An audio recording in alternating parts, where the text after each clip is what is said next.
दोस्तों सभी को जय श्री राम।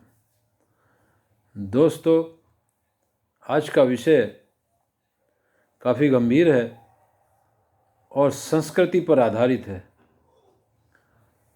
आपने देखा होगा कि भारतीय संस्कृति पर फिल्मों के द्वारा या नए नए संप्रदाय के द्वारा बहुत खतरनाक तरीके से और साजिश के तहत हमले किए जा रहे हैं। कभी फिल्मों के द्वारा, कभी शिक्षा पद्धति में बदलाव करके, कभी समाज में धर्म परिवर्तन करवाकर, कभी जातिवाद भड़काकर।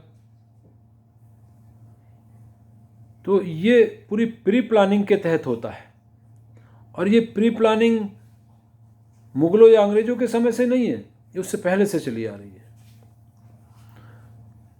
एक आपके सामने एग्जाम्पल इतिहास का रखना चाहूँगा। राजा भोज के समय,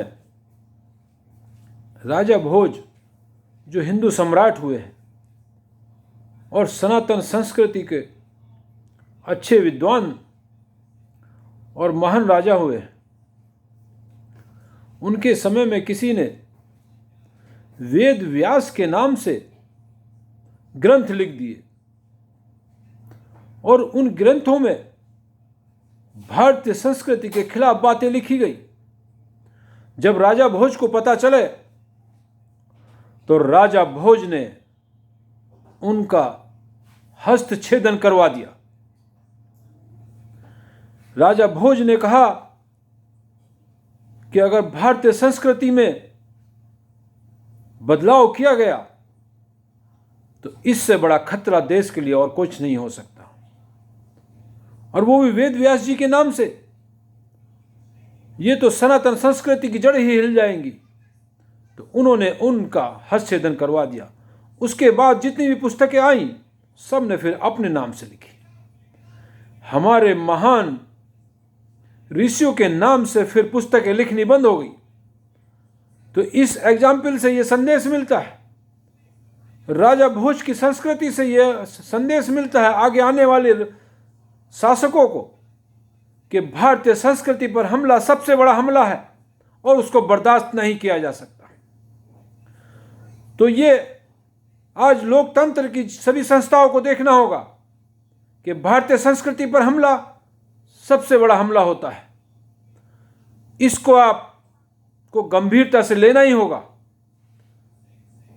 ये कोई पैसा कमाने का षड्यंत्र नहीं है इनका कि केवल पैसा कमाने की वजह से मनोरंजन के लिए इन्होंने कर दिया। ये हजारों साल की प्लानिंग के तहत भारतीय संस्कृति पर हमला हो रहा है और ये हमला सीधे युद्ध से ज्यादा खतरनाक है। तो इसको देखना होगा। जितनी भारतीय लोकतांत्रिक संस्थाएं हैं, संसद है, नेता हैं, भारतीय कानून के जानकार हैं, कि यह सबसे बड़ा हमला होता है, क्योंकि आगे आने वाली पीढ़ी को पता ही नहीं चल पाता और वो इनके चंगुल में फंसने के चांस हो जाते हैं। इसी वजह से ये इस तरह के हमले करते हैं। तो ये मेरा एक संदेश है सभी के लिए कि भारतीय संस्कृति पर हमला सबसे बड़ा हमला होता है। और राजा भोज का एग्जाम्पल मैंने दिया आपको। तो सभी शासकों से अनुरोध है कि राजा भोज का एग्जाम्पल दोहराएं, फिर देखें भारतीय संस्कृति पर कौन हमला करता है। तो ये एक प्री प्लानिंग के तहत है, ये मनोरंजन नहीं है। और कानून को सख्त बनाना होगा। कानून को इतना सख्त होना चाहिए कि जनता को आवाज ना उठानी पड़े। जनता जब शासक बना देती है तो फिर बार बार क्या जनता आवाज उठाती रहेगी? भारतीय संस्कृति पर हमला कोई भी जनता बर्दाश्त नहीं करेगी। कोई मनोरंजन नहीं चाहता उसके कि मनोरंजन के रूप में भारतीय संस्कृति का प्रयोग किया जाए और पैसा कमाया जाए। यह कभी भारतीय जनता बर्दाश्त नहीं करेगी। तो सरकारों से और लोकतांत्रिक संस्थाओं को देखना होगा कि जनता की आवाज उठने से पहले इनकी आवाज दबा देनी चाहिए। ये इतने आगे ही क्यों बढ़ जाते हैं? कि भारत के अंदर तक चले आते हैं, लोगों के दिमाग के अंदर तक घुसने की कोशिश करते हैं।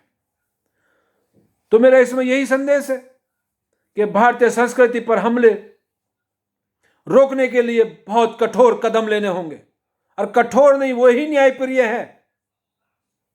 अगर भारतीय संस्कृति पर हमला ही हमने बर्दाश्त कर लिया तो फिर क्या रहेगा? क्योंकि संस्कृति से देश बनता है, धर्म से ही देश बनता है। अगर धर्म नहीं तो देश को कौन संभाल पाएगा?